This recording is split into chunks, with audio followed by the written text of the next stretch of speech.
Today, we're journeying into a culture where life isn't just lived, it's sung. Seriously.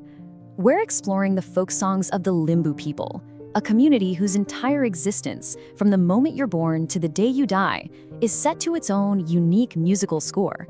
So let's dive in. Okay, so to really get the Limbu, we first have to talk about folklore. And look, this is not just a bunch of dusty old stories. Think of it as the living, breathing memory of a people. All their myths, their customs, their beliefs, passed down not in books, but through the spoken word and, most importantly, through song. It's the very source of who they are. Now, that question, it's not just a hypothetical. For the Limbu people, it is their reality. We're about to step into their world through what they call Samlo, their traditional folk songs that literally mark every single milestone of life. Our journey through the Limbu life, well, it begins right at the start, with the very first song a newborn child ever hears. You know, according to their oral scripture, the Mundam, the very first mother on earth, a woman named Mujina Kayangna, had a baby who just would not stop crying. I mean, she tried everything, and nothing worked. Then one night in a dream, the goddess Nuapungma appeared and taught her a very, very special song. She sang these powerful words to her baby, and think about what they mean. She's connecting him not just to his family, but to the entire world, to the mountains, to the plains, to the sun, and even to the gods. And with that, the baby just fell into a sound sleep, and the very first lullaby was born.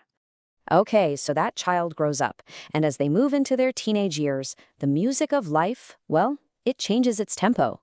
Those soft lullabies give way to the much more energetic and playful rhythms of courtship and love. What's really interesting is that the Limbu even have different songs for different stages of romance. You've got the Palam, which is this improvised love song they sing during a community dance, and it's full of all that romantic feeling. But then you've got the Kyali, which is more like a witty, poetic duel, a really clever back and forth between a young man and woman. And the Palam is incredibly deep. I mean, the singers will literally debate where love should be kept. Should it be on the head, to show respect? Or maybe on the shoulder, for responsibility? How about in the heart, for deep feeling? But in the end, they always conclude that love belongs in the eyes. Why? Because sight is where that first connection is made. Without it, love wouldn't even have a chance to begin. So next, let's see how this musical tradition is just woven into daily life. Everything from labor in the fields to the sacred act of building a brand new home. For the Limbu, even agricultural work has its own soundtrack. It's called the Tomke Samlo, and they sing it during planting, weeding, and harvesting. It's both a rhythm to work to and, at the same time, a prayer to the earth, asking for a good harvest. But, you know, the song for building a new house, called Kesham Samalo, has a much darker and more complex origin story. It's a story about two brothers, a terrible tragedy, and the creation of a sacred musical instrument. As the Mundam tells it, a mother gave birth to twin boys. But they were impossibly different. One, Namsami, was human. The other, Kesami, was a tiger. And as they grew up, so did the jealousy and conflict between them. The fighting just kept escalating until one day the human brother, Namasami, took up his bow and arrow and he killed his tiger brother, Kesami. And this is just a brilliant illustration of how something beautiful can come from so much sorrow. Filled with regret, Namsami took his brother's skin, stretched it over a hollow log, and created a drum.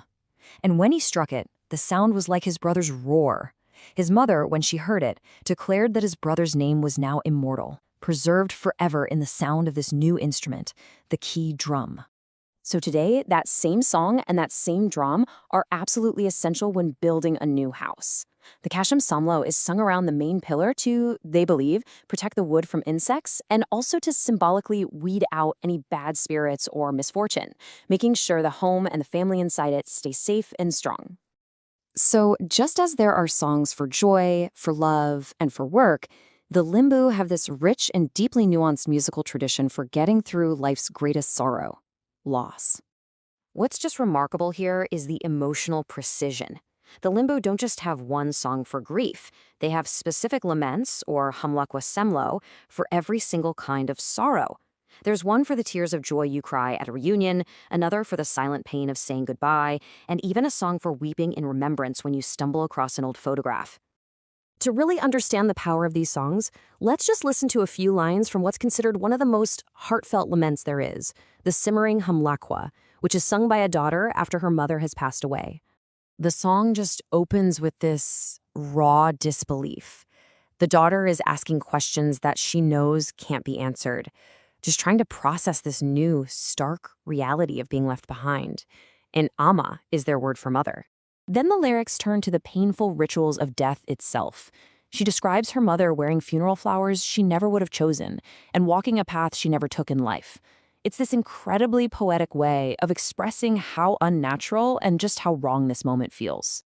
And the song builds to this terrible finality of it all, the realization that they will never meet again, and that the comforting act of just calling out her mother's name, that's now gone forever.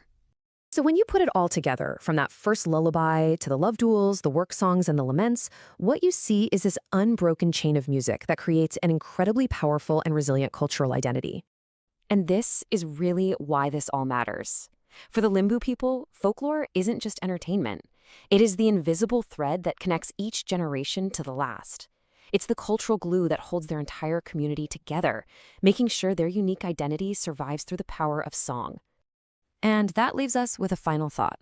The Limbu have a song for every milestone.